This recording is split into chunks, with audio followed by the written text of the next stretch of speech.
Hello बच्चों। आज के इस वीडियो में हम पढ़ने वाले हैं व्हीटस्टोन सेतु या व्हीटस्टोन ब्रिज। ये क्लास 12 फिजिक्स का जो चैप्टर नंबर 3 है, जिसका नाम है विद्युत धारा, का एक मोस्ट इंपॉर्टेंट टॉपिक है बच्चों, जिसको मैं आपको एक ऐसी ट्रिक से बताऊंगा कि ये टॉपिक एकदम क्रिस्टल क्लियर होने वाला है और आपको वीडियो में बहुत ज्यादा मजा आएगा यदि आप पढ़ने लिखने वाले हैं तो समझिए। सबसे पहले समझते हैं इसकी डेफिनेशन। व्हीटस्टोन ब्रिज एक ऐसा परिपथ होता है जिसकी सहायता से किसी अज्ञात चालक तार का प्रतिरोध ज्ञात किया जा सकता है। जैसे मान लो आप जब प्रैक्टिकल करेंगे, है ना, या फिर आपने कोई तार दे दिया जाएगा इस टाइप का, और जैसे आपसे पूछा जाए कि इस चालक तार का प्रतिरोध क्या है, तो इस परिपथ की सहायता से उसका मान ज्ञात किया जा सकता है। मैं आपको समझाता हूं कैसे ज्ञात किया जा सकता है। तो देखिए, तो इसमें सबसे पहले हम 4 प्रतिरोध लेते हैं और उसको एक चतुर्भुज की 4 भुजाओं में जोड़ देते हैं। जैसे यहां पर देखिए, ये लिया मैंने एक चतुर्भुज। क्या लिया मैंने? एक चतुर्भुज लिया, और इस चतुर्भुज की एक भुजा में हम प्रतिरोध लगा देते हैं P। ये प्रतिरोध मैंने लगा दिया P, और यहां पर एक प्रतिरोध लगा दिया Q, ठीक, और यहां पर एक प्रतिरोध लगा दिया R, और यहां पर एक प्रतिरोध लगा दिया S, ठीक। तो ये 4 प्रतिरोध हैं। कौन कौन से? P, Q, R और S। ये 4 प्रतिरोध लेकर एक चतुर्भुज की 4 भुजाओं में जोड़ दिए। देखिए, एक भुजा क्या हो गई? AB, इसके बीच में क्या लगा दिया? प्रतिरोध P। एक भुजा हो गई BC, प्रतिरोध लगा दिया Q, और यहां पे हो जाएगा D। C और D भुजा में लगा दिया अपन ने प्रतिरोध S, और A और D भुजा में प्रतिरोध लगा दिया अपन ने R, ठीक है। अब इसमें से S वो अज्ञात प्रतिरोध है जिसका मान हमें ज्ञात करना है, ठीक है।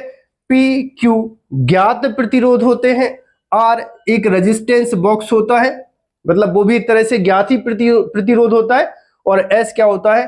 अज्ञात प्रतिरोध होता है। अब यहां पर देखिए, B से D ब्रांच में, या फिर इसको क्या बोलते हैं? विकर्ण। BD विकर्ण में क्या लगाना है अपन को? एक गैल्वेनोमीटर, मतलब एक हमें धारा मापी लगा देना है G, ठीक है। धारा मापी का काम क्या होता है? धारा की उपस्थिति का पता लगाना या विद्युत धारा का मापन करना। मतलब B से D ब्रांच में अगर कोई विद्युत धारा आएगी तो हम धारा मापी G से उसका मान ज्ञात कर लेंगे। और यहां पर देखिए, एक विकर्ण जाएगा कहां? A से C, ठीक है। अगर A से C एक विकर्ण तुम लगा रहे हो तो उसको ऐसे ना लगा के ऐसे लेके जाओ जैसे कि वो ब्रिज जैसा दिखे, इसीलिए इसको अपन क्या बोलते हैं? व्हीटस्टोन ब्रिज बोलते हैं। A से C में विकर्ण में तुम्हें क्या लगाना है? एक लगाना है विद्युत वाहक बल जिसका विभवांतर भी है, या ठीक है। या फिर क्या बोल सकते हो, यहां पर एक सेल लगा देना है जिसका विद्युत वाहक बल E है। कुछ भी लिख सकते हो, V भी लिख सकते हो, E भी लिख सकते हो। और करंट को कंट्रोल करने के लिए, विद्युत धारा को कंट्रोल करने के लिए यहां पे क्या लगा सकते हो? एक कुंजी लगा सकते हो, कि मतलब स्विच लगा सकते हो की। तो बच्चों, चित्र अपना बनके तैयार है। अब साइंटिस्ट व्हीटस्टोन ने यह बताया कि 4 प्रतिरोधों को लेकर एक चतुर्भुज की 4 भुजाओं में जोड़कर प्रतिरोधों के मानों को ऐसे व्यवस्थित करो कि धारा मापी में कोई विद्युत धारा ना आए। फिर से सुनो, मैंने क्या बोला? प्रतिरोधों P, Q और R के ऐसे मान रखो कि B से D ब्रांच में कोई भी करंट ना आए, तो सेतु को संतुलन की अवस्था में कहा जाएगा। और जब भी सेतु संतुलन की अवस्था में होगा तो किन्हीं 2 प्रतिरोधों, किन्हीं 2 संलग्न भुजाओं के प्रतिरोधों का अनुपात शेष 2 भुजाओं के प्रतिरोधों के अनुपात के बराबर होगा। मतलब इसको अपन को बोलना है क्या? P/Q बराबर होगा R/S। ये किस कंडीशन में होगा? उनने कहा ये किस कंडीशन में होगा भाई साहब? उनने कहा कि अगर B से D ब्रांच में कोई करंट ना हो, जैसे यहां पर आने वाला जो करंट है IG, अगर तुम IG करंट की वैल्यू 0 कर दो, ठीक है, B से D ब्रांच में जो करंट आ रहा है, अगर तुम प्रतिरोधों के मानों को अरेंज करके ऐसी व्यवस्था प्राप्त कर लो कि IG बराबर 0 है, तो प्रतिरोधों, ये दो प्रतिरोध लगे दिख रहे हैं, इन दोनों प्रतिरोधों का अनुपात शेष दो प्रतिरोधों के अनुपात के बराबर होगा। अब यहां पर देखो, P का मान ज्ञात है, Q का मान ज्ञात है, R का मान ज्ञात है, S का मान नहीं ज्ञात है अपन को। तो इसको अपन कैसे कर सकते? Q को इधर लेके जाओ तो ये हो जाएगा, देखो Q इंटू R और बटे कितना हो जाएगा P और बराबर हो जाएगा S। तो यहां पर हम Q, R और P के मान ज्ञात करके S का मान क्या कर सकते? ज्ञात कर सकते हैं। भाई ये तो अपन को पता ही है, और S क्या है? अज्ञात है, उसी का मान तो अपन को क्या करना है? ज्ञात करना है। ठीक है, सो अब इसको कहते हैं क्या? व्हीटस्टोन सेतु का सिद्धांत कहते हैं। ठीक है, प्रिंसिपल ऑफ व्हीटस्टोन ब्रिज कहते हैं। अब इसको अपन को क्या करना है बच्चा? प्रूव करना है। तो हेडिंग लगाइए व्युत्पत्ति। व्युत्पत्ति। देखिए बच्चों, यहां पर आपको एक बैटरी या सेल लगी दिख रही है, तो ये क्या निकालेगी? बैटरी विद्युत धारा I। ये I विद्युत धारा इस बैटरी या सेल ने निकाला। अब ये विद्युत धारा जा रही है, और जब ये विद्युत धारा पॉइंट A पर पहुंचेगी तो दो भागों में बट जाएगी, क्योंकि उसको दो रास्ते दिख रहे हैं। ठीक है, ये विद्युत धारा आ रही है और ऐसे उसको दो रास्ते दिख रहे हैं, तो यहां पर विद्युत धारा हो जाएगी I1 और यहां पे हो जाएगी I2। ठीक है, ये विद्युत धारा आ रही है I, तो यहां पर जो विद्युत धारा जाएगी उसको अपन बोलते हैं I1, और यहां पे जो विद्युत धारा जाएगी, ध्यान से देखना, यहां पे जो विद्युत धारा जाएगी उसको बोलेंगे अपन I2। अब इसके बाद ये जो I1 विद्युत धारा है, ये पॉइंट B पर पहुंचेगी, तो फिर उसको दो रास्ते दिख रहे हैं, एक रास्ता दिख रहा है उसको ये नीचे, तो इसको बोलेंगे विद्युत धारा IG। तो यहां पर जो धारा बनेगी वो बनेगी I1 माइनस IG। बोलो क्लियर है क्या? अरे क्लियर है कि नहीं? देखो, सपोज यहां से धारा आ रही है 100 एम्पियर। अब जैसे ही वो बिंदु B पर पहुंची तो यहां पर दो रास्ते हैं। सपोज यहां पर विद्युत धारा चली गई कितनी? 10 एम्पियर की, तो यहां पर कितनी विद्युत धारा बचेगी? 100 माइनस 10। होगा कि नहीं? तो वही तो मैंने किया है, यहां से विद्युत धारा आ रही थी I1, IG धारा यहां चली गई, तो यहां जो धारा आएगी तो कितनी हो जाएगी? I1 minus IG। चलो ठीक है, ये बात भी क्लियर है। अब यहां D पर देखो, D पॉइंट पर ऊपर से कौन सी धारा आ रही है?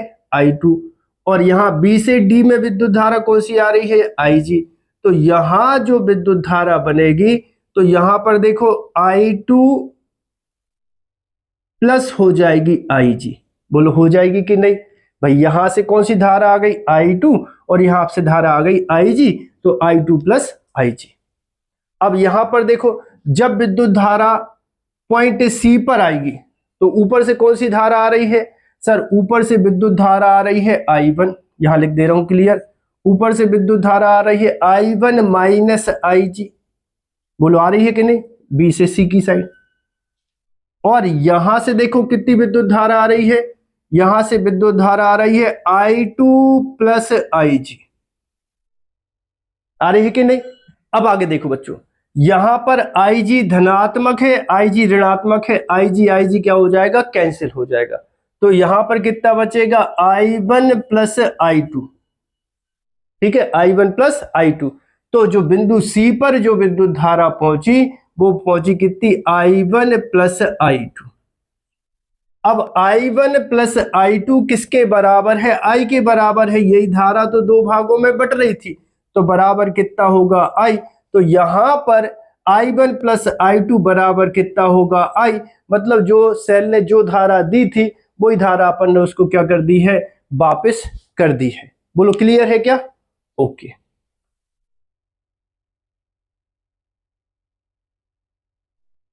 अब सुनो बच्चों, यहां पर आपको एक बंद परिपथ दिख रहा होगा ABDA, यहां पर लिखना बंद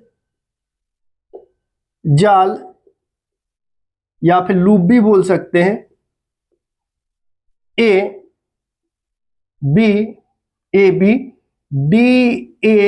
में किरचॉफ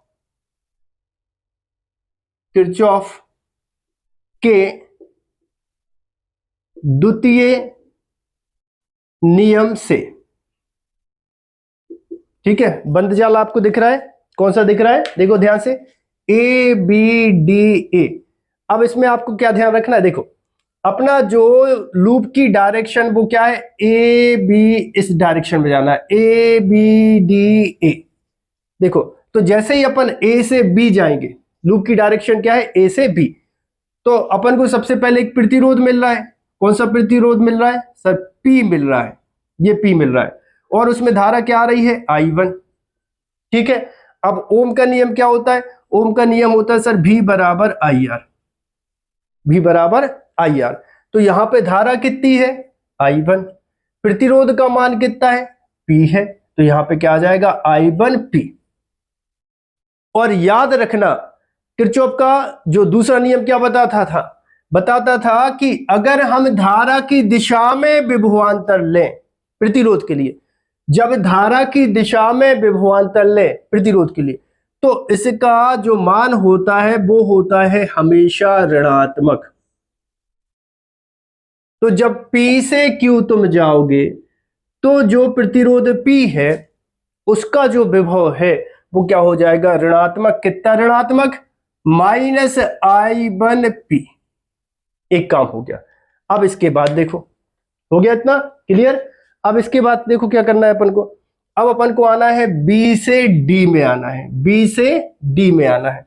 तो धारा की दिशा देखो B से D की ओर है, B से D की ओर है, तो ये बनाया अपन ने गैल्वेनोमीटर, है ना, गैल्वेनोमीटर के मतलब धारा मापी के प्रतिरोध को G से रिप्रेजेंट कर रहे हैं, और यहां पर धारा क्या आ रही, IG।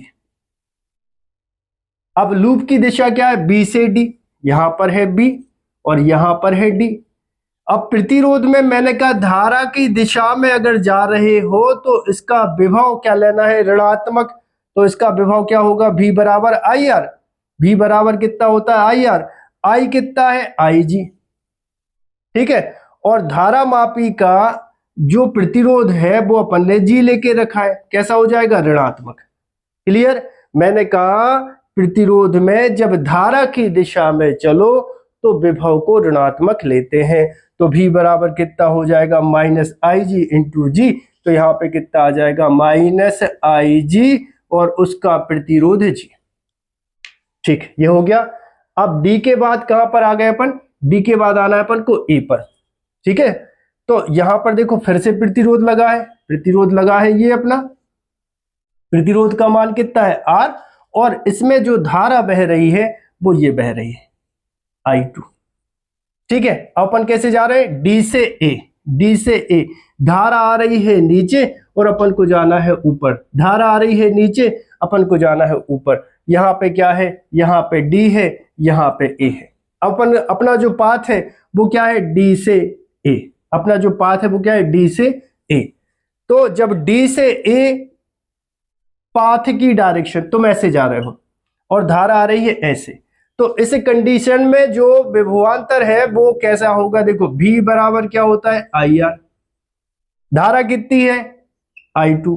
प्रतिरोध कितना है, R है, और धारा की विपरीत दिशा में जा रहे हो तो इसका जो विभव होगा वो होगा धनात्मक। प्रतिरोध के लिए, प्रतिरोध में धारा और लूप की दिशा विपरीत होने पर जो विभव है वो तुम्हें धनात्मक लेना है। तो यहां पर कितना आ गया, प्लस, प्लस कितना आ गया, प्लस आ गया I2 और फिर हो जाएगा R, I2 प्लस हो जाएगा R। और उन सब का बीजगणितीय योग कितना होता है? 0 होता है। बोलो क्लियर है क्या?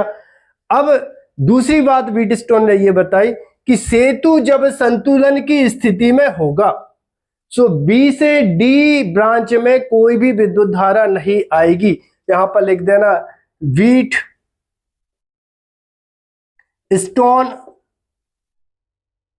सेतु की संतुलन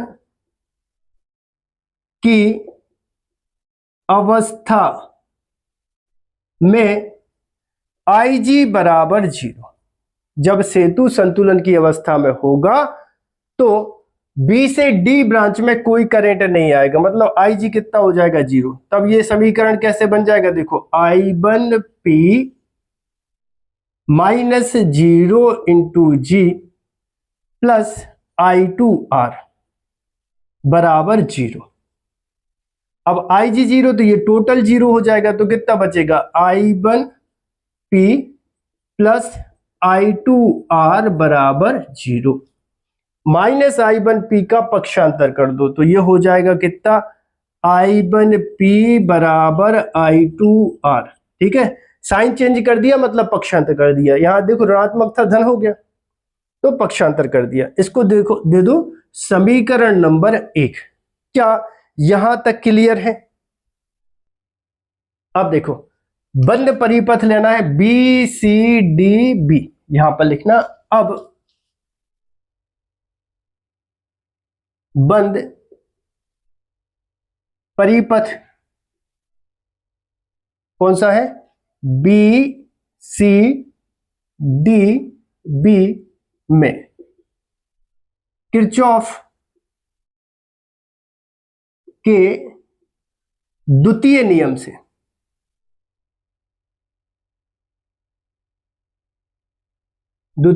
से तो यहां पर देखो धारा कहां आ रही है? B से C।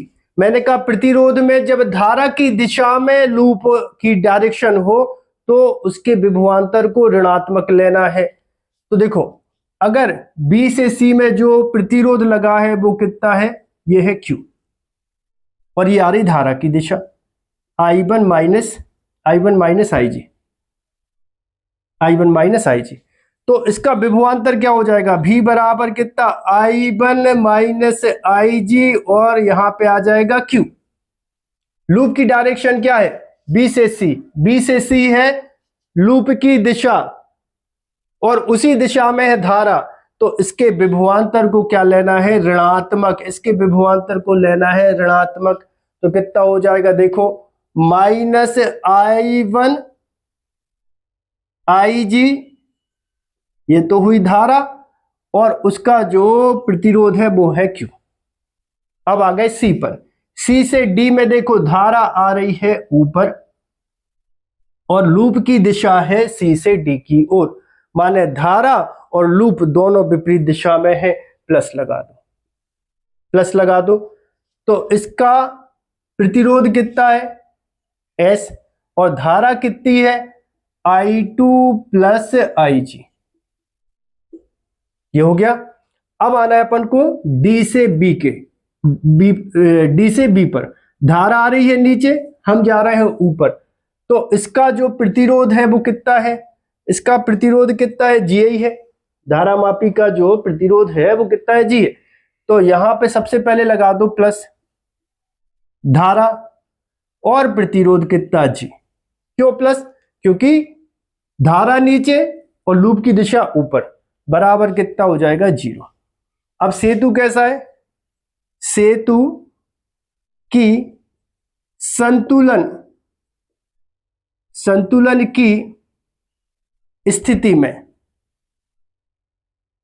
में IG बराबर होता है 0। तो यहां पर देखो ये 0 हो जाएगा, तो यहां पर कितना बचेगा? माइनस I1, और यहां बचा कितना? Q।